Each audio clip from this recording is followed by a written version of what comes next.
हरे कृष्ण कृष्ण कृष्ण हरे हरे, हरे राम राम राम हरे। नाना शास्त्र विचार नैक निपुण सद्धर्म संस्थापक लोकानां हितकारिण त्रिभुवने मन्नय शरण्याकर राधा कृष्ण पदारविन्द भजनानन्देन मत्तालिक वन्दे रूप सनातन रघुजुग श्रीजीव गोपालक। हरे कृष्ण। সর্বরূপ মাতাজি পর্যন্ত পাঁচ প্যারা।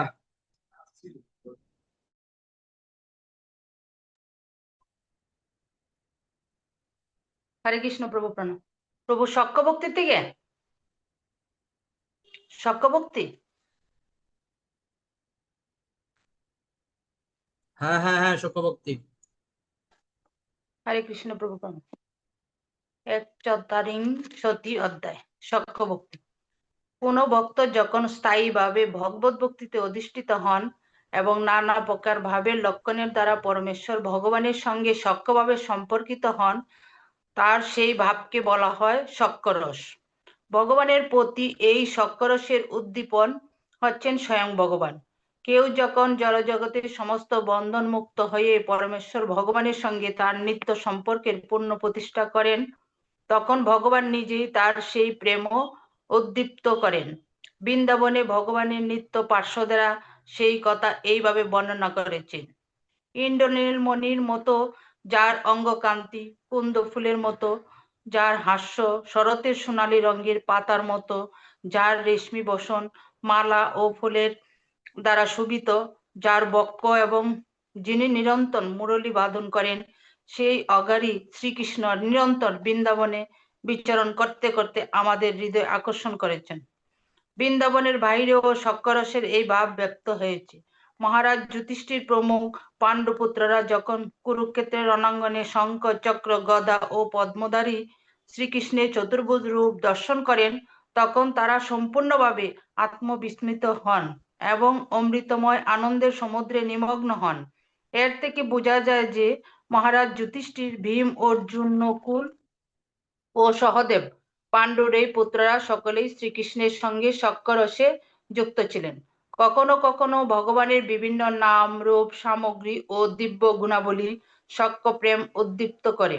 যেমন শ্রীকৃষ্ণের সুন্দর বসন, তার সুগঠিত দেহ, তার শরীরে বিদ্যমান সর্বমঙ্গলময় চিহ্ন সমূহ, বিভিন্ন ভাষায় তার পারদর্শিতা, ভগবদ্গীতায় তার জ্ঞানগর্ভ উপদেশ, সর্ববিষয়ে ও সমস্ত প্রচেষ্টায় তার অসাধারণ প্রতিভা, তার জ্ঞান, তার করুণা, তার বীরত্ব, প্রেমিক রূপে তার ব্যবহার, তার বুদ্ধিমত্তা, তার ক্ষমা, সব রকম মানুষকে আকর্ষণ করার শক্তি, তার ঐশ্বর্য ও তার সুখ, এই সবই সখ্যপ্রীতি উদ্দীপ্ত করে।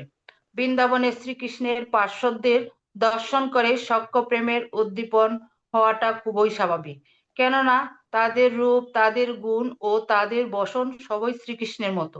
এই সমস্ত পার্শ্বদেরা নিরন্তর শ্রীকৃষ্ণের সেবা করেই সুখী এবং তাদের সাধারণত বলা হয় বয়স্য অথবা সমবয়স্ক সখ্য। এই সমস্ত বয়স্যরা সর্বত্রভাবে বিশ্বাস করেন যে শ্রীকৃষ্ণ সব সময় তাদের রক্ষা করবেন।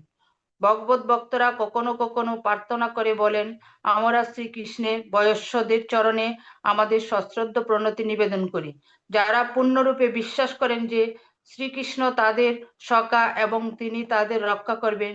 শ্রীকৃষ্ণের প্রতি তাদের ভক্তি সম্পূর্ণভাবে অবিচলিত। তারা নির্ভীক এবং শ্রীকৃষ্ণের সমপর্যায়ভূত হয়ে তারা দিব্য ভগবত প্রেমে যুক্ত হয়েছেন। বৃন্দাবনের বাইরে দ্বারকা ও হস্তিনাপুর আদি স্থানেও এই ধরনের নিত্য বয়স্যদের দেখা যায়। বৃন্দাবন ছাড়া শ্রীকৃষ্ণের অন্য সমস্ত লীলাস্থলীগুলিকে পুরো নগর বলা হয়। কুরুদের রাজধানী মথুরা ও হস্তিনাপুর উভয়ই পুর। অর্জুন, ভীম, দ্রৌপদী, সুদামা, বিপ্র এরা পুরে শ্রীকৃষ্ণের সখা বলে গণ্য। পাণ্ডবেরা যে কিভাবে শ্রীকৃষ্ণের সঙ্গ উপভোগ করতেন তার বর্ণনা করে বলা হয়েছে, শ্রীকৃষ্ণ যখন কুরুদের রাজধানী ইন্দ্রপ্রস্থে উপস্থিত হলেন, মহারাজ যুধিষ্ঠির তৎক্ষণাৎ বেরিয়ে এসে শ্রীকৃষ্ণের মস্তক আঘ্রাণ করলেন। বৈদিক প্রথা অনুসারে ছোটরা যখন বড়দের চরণ স্পর্শ করে তাদের প্রতি শ্রদ্ধা প্রদর্শন করে, তখন বড়রা ছোটদের মস্তক আঘ্রাণ করেন। তেমনি ভীম ও অর্জুন মহা আনন্দে শ্রীকৃষ্ণকে জড়িয়ে ধরেছিলেন এবং দুটি কনিষ্ঠ ভ্রাতা নকুল ও সহদেব অশ্রুপূর্ণ নয়নে শ্রীকৃষ্ণের চরণ কমল স্পর্শ করে তাদের শ্রদ্ধা নিবেদন করেছিলেন। এইভাবে পঞ্চ পাণ্ডবেরা সকলেই সক্করসে শ্রীকৃষ্ণের সঙ্গ উপভোগ করেছিলেন। পঞ্চ পাণ্ডবদের মধ্যে অর্জুনই সবচাইতে অন্তরঙ্গভাবে শ্রীকৃষ্ণের সঙ্গে যুক্ত ছিলেন।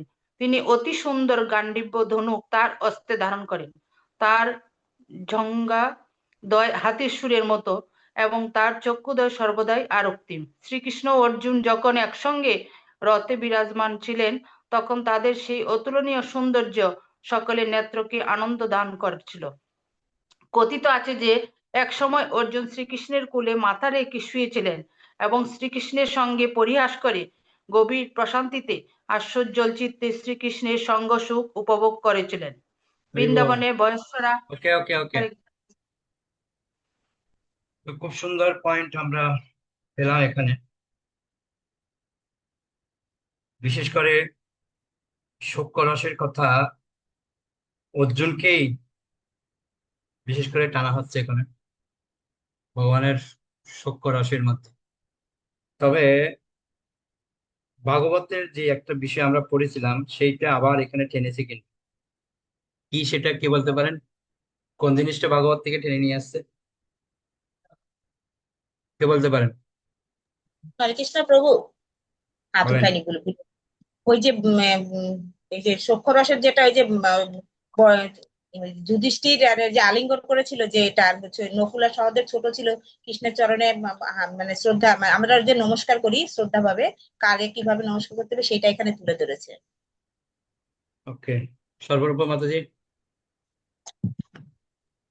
হরে কৃষ্ণ প্রভু, এই কথাটাই আমি বলেছিলাম যে ছোটরা বড়দের চরণ কমল স্পর্শ করে যে প্রণাম নিবেদন করে, এটাই।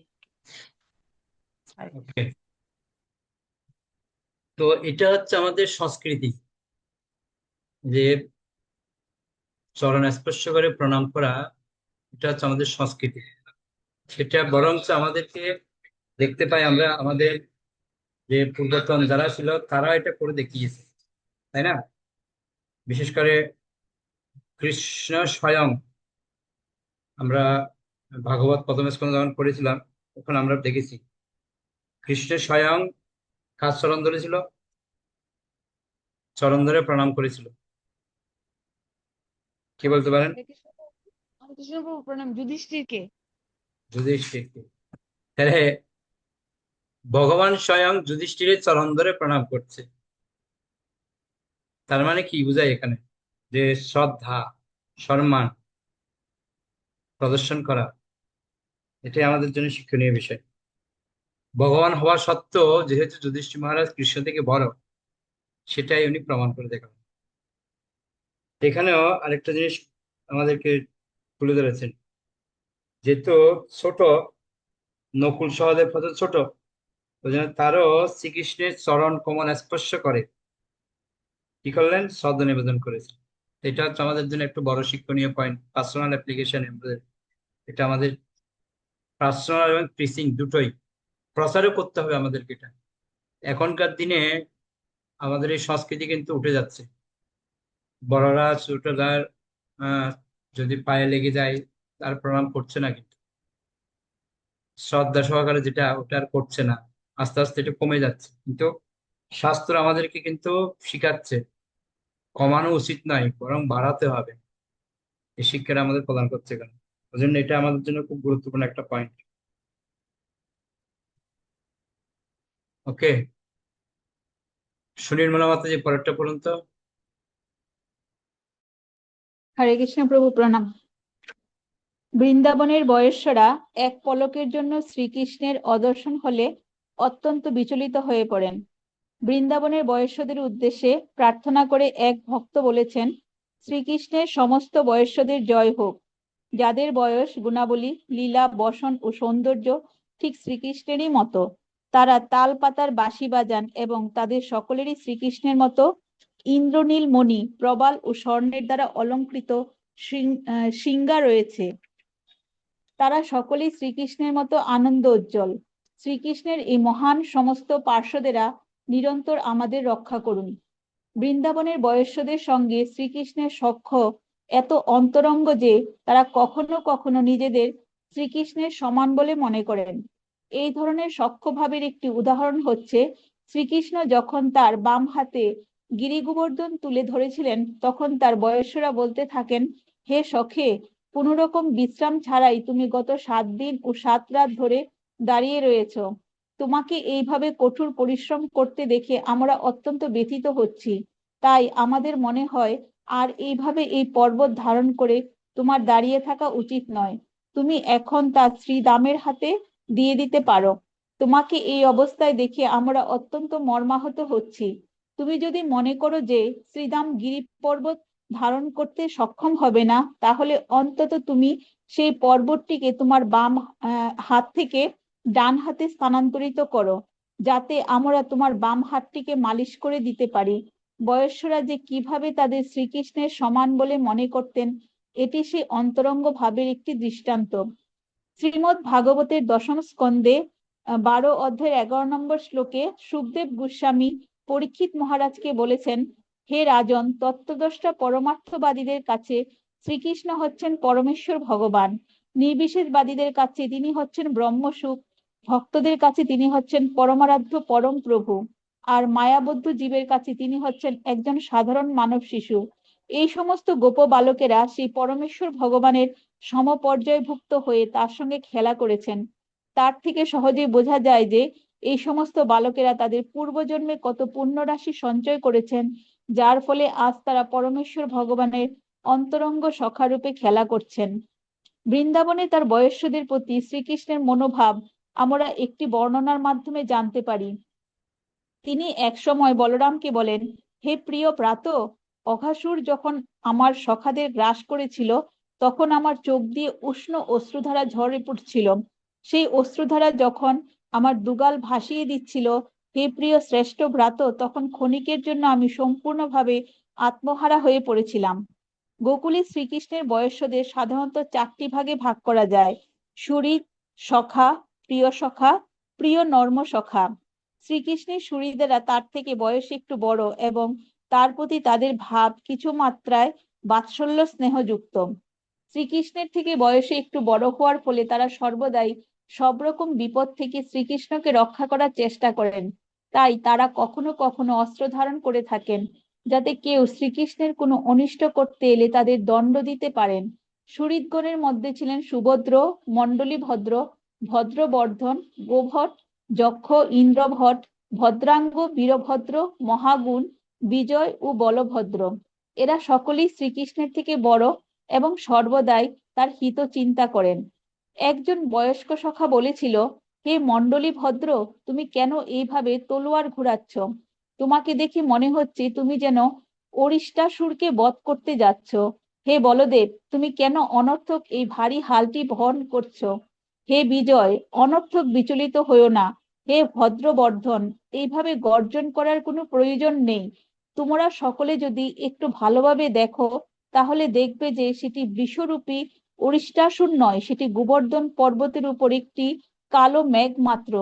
শ্রীকৃষ্ণের হিতাকাঙ্ক্ষী এই সমস্ত বয়স্ক সখারা একটি বিশালাকৃতি কালো মেঘকে একটি বিশাল ষাঁড়ের রূপধারী অরিষ্টাসুর বলে মনে করেছিলেন। তাদের এই উত্তেজনার মাঝে একজন বুঝতে পেরেছিলেন যে সেটি প্রকৃতপক্ষে গোবর্ধন পর্বতের উপরে স্থিত একটি মেঘ মাত্র।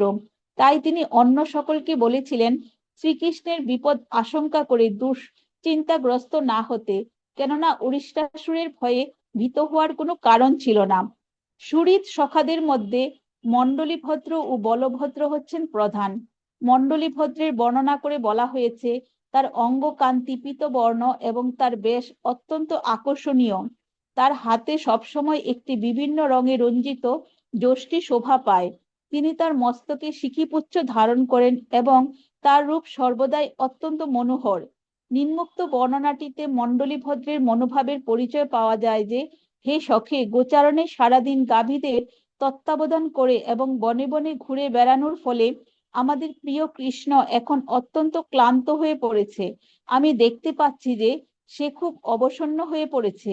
গৃহে সে যখন বিশ্রাম করছে তখন নিঃশব্দে আমি তার মাথা টিপে দিচ্ছি এবং সুবল, তুমি তার পা টিপে দাও। বলদেবের সৌন্দর্য বর্ণনা করে এক ভক্ত বলছেন, আমি আমি শ্রী বলরামের চরণ কমলের আশ্রয় গ্রহণ করেছি, যার গণ্ড স্পর্শকারী কর্ণকুণ্ডল তার সৌন্দর্যকে বর্ধিত করেছে। তার মুখমণ্ডল কস্তুরীর তিলকের দ্বারা অলঙ্কৃত এবং তার উন্নত বক্ষ গুঞ্জমালায় শোভিত। তার অঙ্গকান্তি শরতের মেঘের মতো শুভ্র। তিনি নীল বসন পরিহিত এবং তার কণ্ঠস্বর অত্যন্ত গম্ভীর। তার বাহুযুগল অজানুলম্বিত এবং প্রলম্বাসুর বধ করে তিনি তার বীরত্ব প্রদর্শন করেছেন। আমি সেই বীর বলদেবের শরণ গ্রহণ করছি। সুবলের প্রতি এই ওকে ওকে। হরে কৃষ্ণ প্রভু প্রণাম। তো এখানে আমরা চারটা জিনিস পেয়েছি, খুব গুরুত্বপূর্ণ পয়েন্ট। এটা হচ্ছে যে সখার মধ্যে যে বৈশ্যদের মধ্যে চারটা ভাগ করেছে। কি কি বলছে? সুহৃদ সখা, প্রিয় সখা, প্রিয় নর্ম সখা। তার মানে সখ্য ভাবের মধ্যে চারটা ভাগ। আমরা প্রত্যেকটিতে তিনটে চারটে করে ভাগ পেয়েছি, এখানেও চারটে ভাগ রয়েছে। তো সখা কারা, প্রিয় সখা কারা, সুহৃদ কারা, সেটা এখানে বলছে। প্রথমে সুহৃদ দিয়ে শুরু করেছে। তো সুহৃদের উদাহরণ আমরা পেয়ে গেছি, মণ্ডলীভদ্র, বলভদ্র, অনেক জনের নাম বলেছে এখানে। তো সুহৃদ পেয়েছি, এখন আমরা সখাদের কথা শুনতে পাবো। ঠিক আছে, এটা পয়েন্ট আউট করে রাখুন, চারটে ভাগ যে বলা হয়েছে। আর এগুলো খুব ইজিলি আছে, সবার বুঝতে অসুবিধা কিছু নেই, সহজ আছে। গার্গী মাতাজি করবেন নাকি? কৃষ্ণভোগ প্রণাম। হ্যাঁ তো করতে পারি। করুন। পরে থেকে করবো। সুবলের এই উক্তিতে কৃষ্ণের প্রতি বলরামের স্নেহ প্রকাশিত হয়েছে। হে সখে, কৃষ্ণকে আজ কালীয় হ্রদে যেতে নিষেধ করো। আজ তার জন্মদিন এবং তাই মা যশোদার সঙ্গে আমি তাকে স্নান করাতে নিয়ে যেতে চাই। তাকে বলো আজ যেন সে গৃহ ছেড়ে কোথাও না যায়। এর থেকে বোঝা যায় কৃষ্ণের জ্যেষ্ঠ ভ্রাতা বলরাম কিভাবে সখ্যপ্রীতির অন্তর্গত বাৎসল্য ভাবযুক্ত হয়ে কৃষ্ণের দেখাশোনা করতেন। শ্রীকৃষ্ণের যে সমস্ত সখারা তার থেকে ছোট, তারা নিরন্তর তার প্রতি আসক্ত এবং যারা সর্বতোভাবে তার সেবা করেন তাদের বলা হয় সখা। এই রকম কয়েকজন সখার নাম হচ্ছে বিশাল, বৃষভ, ওজস্বী, দেবপ্রস্থ, বরুথক, মরন্দ, কুসুমাপি, মণিবন্ধ ও করন্ধম ইত্যাদি। কৃষ্ণের এই সমস্ত সখারা কেবল তার সেবাই করতে চান। কখনো তাদের কেউ কেউ খুব ভোরে ঘুম থেকে উঠে শ্রীকৃষ্ণের গৃহে গিয়ে তাকে দর্শন করার জন্য, তার সঙ্গে গোচারণে যাওয়ার জন্য প্রতীক্ষা করতেন। সেই সময় মা যশোদা শ্রীকৃষ্ণকে সাজিয়ে দিতেন এবং তিনি যখন দ্বার প্রান্তে কোনো বালককে দাঁড়িয়ে থাকতে দেখতেন, তিনি তখন তাকে ডেকে বলতেন, বিশাল, তুমি ওখানে দাঁড়িয়ে আছো কেন? ভেতরে এসো। এইভাবে যশোদা মায়ের অনুমতি পেয়ে বিশাল তৎক্ষণাৎ গৃহে প্রবেশ করতেন। আর মা যশোদা যখন কৃষ্ণকে সাজিয়ে দিতেন, তখন তিনি কৃষ্ণের পায়ে নূপুর পরিয়ে দিতে সাহায্য করতেন এবং কৃষ্ণ তখন পরিহাস করে তার বাঁশি দিয়ে আলতোভাবে তাকে আঘাত করতেন। মা যশোদা তখন বলতেন, কৃষ্ণ, এ কি হচ্ছে? তুমি কেন তোমার সখাকে এইভাবে বিরক্ত করছো? কৃষ্ণ তখন হাসতেন এবং তার সখাও তখন হাসতেন। এগুলি শ্রীকৃষ্ণের সখাদের কতগুলি কার্যকলাপ। কখনো কখনো সখারা এদিক ওদিক বিচরণকারী গাভীদের তত্ত্বাবধান করতেন। তারা কৃষ্ণকে বলতেন, তোমার গাভীগুলি এদিক ওদিক চলে যাচ্ছিল, আর কৃষ্ণ তখন তাদের ধন্যবাদ জানাতেন। শ্রীকৃষ্ণ ও তার সখারা যখন গোচারণে যেতেন, সেই সময় কংস কখনো কখনো শ্রীকৃষ্ণকে বধ করবার জন্য কোনো অসুরকে পাঠাতো। তাই প্রতিদিনই প্রায় কোনো না কোনো অসুরের সঙ্গে লড়াই হতো। অসুরদের সঙ্গে লড়াই করার পর কৃষ্ণ অত্যন্ত ক্লান্ত হয়ে পড়তেন। তার চুল অবিন্যস্ত হয়ে পড়তো এবং তার সখারা নানাভাবে তাকে সুখ দেওয়ার প্রয়াস করতেন। কোনো সখা বলতেন, হে বিশাল, পদ্মপাতার এই পাখাটি দিয়ে তুমি কৃষ্ণকে বাতাস করো, যাতে সে একটু স্বস্তি বোধ করে। বরুথক, কৃষ্ণের মাথায় যে চুলগুলি তার মুখের ওপর এসে পড়েছে সেগুলি আঁচড়ে ঠিক করে দাও। বিষব, অনর্থক বাক্যালাপ করো না, এখনই তুমি কৃষ্ণের শরীর মালিশ করে দাও। দেখো, অসুরদের সঙ্গে লড়াই করে তার হাত দুটি অত্যন্ত ক্লান্ত হয়ে পড়েছে। এগুলি কৃষ্ণের প্রতি তার সখাদের আচরণের কতগুলি দৃষ্টান্ত। দেবপ্রস্থ নামক শ্রীকৃষ্ণের এক সখার বর্ণনা করে বলা হয়েছে, তিনি অত্যন্ত বলবান, বিচক্ষণ পণ্ডিত এবং খুব ভালো খেলোয়াড়। তিনি শ্বেত বস্ত্র ধারণ করেন এবং তার চুল গুচ্ছাকারে দড়ি দিয়ে বাঁধা থাকে। অসুরদের সঙ্গে শ্রীকৃষ্ণের যখনই যুদ্ধ হয়, তখন এই দেবপ্রস্থ সর্বাগ্রে তাকে সাহায্য করবার জন্য এগিয়ে যান এবং মত্ত হস্তির মতো লড়াই করেন। এক সময় এক গোপী তার সখীকে বলেন, হে সখী, নন্দন নন্দন নন্দনন্দন যখন পর্বত কন্দরে বিশ্রাম করছিল, তখন তার মস্তক শ্রীরামের বাহুর ওপর ন্যস্ত ছিল এবং শ্রীরামের বাঁ হাত তার বক্ষবেষ্টন করেছিল। সেই সুযোগে দেবপ্রস্থ কৃষ্ণের প্রতি গভীর অনুরাগের বশবর্তী হয়ে তার পা টিপতে শুরু করে। এই রকমই হচ্ছে গোচারণে শ্রীকৃষ্ণের সখাদের কার্যকলাপ। আরো অন্তরঙ্গ সখাদের বলা হয় প্রিয় সখা, এবং তারা প্রায় শ্রীকৃষ্ণের সমবয়সী। অত্যন্ত অন্তরঙ্গতার ফলে তাদের ব্যবহার শুদ্ধ সখ্যের ভিত্তিতে প্রতিষ্ঠিত। অন্যান্য সখাদের ব্যবহারে বাৎসল্য, স্নেহ অথবা দাস্য সম্ভ্রমের রেশ থাকে, কিন্তু এই সমস্ত প্রিয় সখদের ব্যবহার সমপর্যায়ভুক্ত শুদ্ধ সখ্য ভিত্তিক। শ্রীকৃষ্ণের কয়েকজন প্রিয় সখার নাম হচ্ছে শ্রীদাম, সুদাম, দাম, বসুদাম, কিঙ্কিনী, স্তোকৃষ্ণ, অংশু, ভদ্রসেন, বিলাসী, পুণ্ডরিক, বিতঙ্ক ও কলবিঙ্ক। বিভিন্ন লীলায় বিভিন্ন কার্যকলাপের মাধ্যমে এই সমস্ত সখারা শ্রীকৃষ্ণের আনন্দ বিধান করতেন। এই সমস্ত প্রিয় সখাদের ব্যবহারের বর্ণনা করে রাধারানীর এক সখী তাকে বলেছেন, হে শোভাময়ী রাধে, তোমার অন্তরঙ্গ সখা কৃষ্ণকে তার অন্তরঙ্গ সখারাও খুব ভালোভাবে সেবা করে। তাদের কেউ মৃদুস্বরে তার সঙ্গে পরিহাস করে এবং তার ফলে সে অত্যন্ত প্রীত হয়। যেমন শ্রীকৃষ্ণের এক ব্রাহ্মণ বন্ধু হচ্ছেন মধুমঙ্গল। তিনি একজন লোভী ব্রাহ্মণের ভূমিকায় অভিনয় করে ব্যঙ্গ করেন। সখারা যখন ভোজন করেন, তখন তিনি সকলের থেকে অধিক ভোজন করেন। বিশেষ করে লাড্ডু তার অত্যন্ত প্রিয়। সবার চাইতে বেশি লাড্ডু খেয়েও মধুমঙ্গলের তৃপ্তি হতো না এবং তিনি কৃষ্ণকে বলতেন, তুমি যদি আমাকে আর একটা লাড্ডু দাও, তাহলে আমি প্রসন্ন হয়ে তোমাকে আশীর্বাদ করব, যাতে রাধারানী তোমার প্রতি অত্যন্ত প্রীত হয়। ব্রাহ্মণেরা বৈশ্যদের আশীর্বাদ করেন এবং কৃষ্ণ বৈশ্যরাজ নন্দ মহারাজের পুত্ররূপে লীলাবিলাস করার জন্য ব্রাহ্মণ বালক মধুমঙ্গল তার সাথে এইভাবে পরিহাস করেছিলেন। এইভাবে তার সখার আশীর্বাদ পেয়ে কৃষ্ণ অত্যন্ত প্রীত হতেন এবং তাকে লাড্ডুর পর লাড্ডু উপহার দিতেন। হরি বল। যাক, আনন্দ পেলাম আমরা পড়ে যে কৃষ্ণ তার সখাদের সাথে কিরকম হচ্ছে অন্তরঙ্গ, যে তাদের অন্তরঙ্গ সখা বলা হচ্ছে, অন্তরঙ্গ সখাদের বলা হচ্ছে প্রিয় সখা।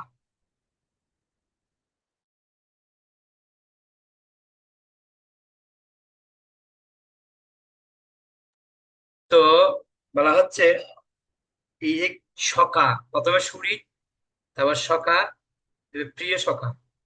প্রিয় সখা কাদের বলা হচ্ছে না, যারা হচ্ছে অন্তরঙ্গ ভাবে যারা থাকে তারা হচ্ছে প্রিয় সখা। তো যে সমস্ত ভক্তদের নাম বললেন, এই প্রত্যেকটা ভক্তের কিন্তু এক একটা সেবা আলাদা আলাদা আছে। আমরা দেখলাম না কোন ভক্ত কি সেবা করবে কৃষ্ণের, তাদের নাম ধরে ধরে বলছে, অমুক কৃষ্ণের পা মালিশ করবে, শরীর মালিশ করবে। মানে এক একজন ভক্তের এক এক রকম সেবা। বিশেষ করে সব থেকে বেশি আনন্দের বিষয় হচ্ছে কোনটা, যে রবি ব্রাহ্মণের ভূমিকায় যে মধুমঙ্গলের কথাগুলি বলছে, মধুমঙ্গল কৃষ্ণকে আশীর্বাদ করবে বলছে। তার মানে কত অন্তরঙ্গ সখা হলে এরকম ভাবটা আসে, কৃষ্ণকে আশীর্বাদ করবে, আমাকে বেশি করে লাড্ডু দাও, তাই তোমাকে আশীর্বাদ করবো। কেননা কৃষ্ণ ব্রাহ্মণদেরকে খুব বেশি ভালোবাসেন, তো মধুমঙ্গলকে খুব ভালোবাসতেন কৃষ্ণ, অন্তরঙ্গ সখা না। যাই হোক, আপনাদের থেকে 2-1 মিনিট শুনি কেমন লাগলো আজকে সকালের পরে, কি উপলব্ধি হলো আপনাদের? শুনে মেলা মাতাজি বলুন। হরে কৃষ্ণ প্রভু প্রভু প্রথম দিকে যে পড়েছিলাম না, তখন দেখলাম যে এই গিরি গোবর্ধনকে যখন ধারণ করেছিল কৃষ্ণ, তখন কি সুন্দর করে সখারা ওখানে বর্ণনা করছেন যে কৃষ্ণ তোমার ব্যথা লাগবে, তুমি ডান হাত থেকে বা হাতে নাও, বা হাত থেকে ডান হাতে, তোমার হাতটা মালিশ করে দিই, মানে কত ভালোবাসেন কৃষ্ণকে। মানে সেটা কি সুন্দর করে বর্ণনা করছেন, খুব ভালো লাগছিল সেটা পড়ে আমার খুব, ওই জায়গাটা মানে সবকটাই হুম। যেন মানে খুব কিভাবে সুন্দর। সেবা করতে হয়, সখা কাকে বলে, হুম। টুরিট কাকে বলে, সেটা আমরা এখানে দেখতে পাচ্ছি। ওকে, আর কেউ? খুব সুন্দর পয়েন্ট ছিল কিন্তু এক একটা। হ্যাঁ, যাক। প্রভু এই পয়েন্টটা এই প্রথমেই শুনলাম আজকে। ওই যে এক হাত চেঞ্জ মানে বদল করে দাও, আর একটা হাত আমি একটু মালিশ করে দিই, আমরা ওই সখারা বলছে, এই পয়েন্টটাই প্রথমেই শুনলাম আজকে আমি। হুম, আরো অনেক কিছু আর শুনতে এত পাবেন। সখাদের কথা, হ্যাঁ এত সখাদের কথা কত সুন্দরভাবে বলেছে। খুব ভালো, মানে খুব নতুন নতুন মনে হচ্ছে, সব নতুন। ওকে, আমরা আগামীকাল প্রিয় নর্মসখাদের কথা শুনবো, আশা করছি আগামীকাল। ঠিক আছে, তাহলে আমরা বসে প্রণাম করে শেষ করি। বাঞ্ছা কল্পতরুভ্যশ্চ কৃপা সিন্ধুভ্যেব চ পতিতানাং পাবনেভ্যো বৈষ্ণবেভ্যো নমঃ। আমাদের বৈষ্ণববৃন্দ কি জয়, নিতাই গৌর প্রেমানন্দে।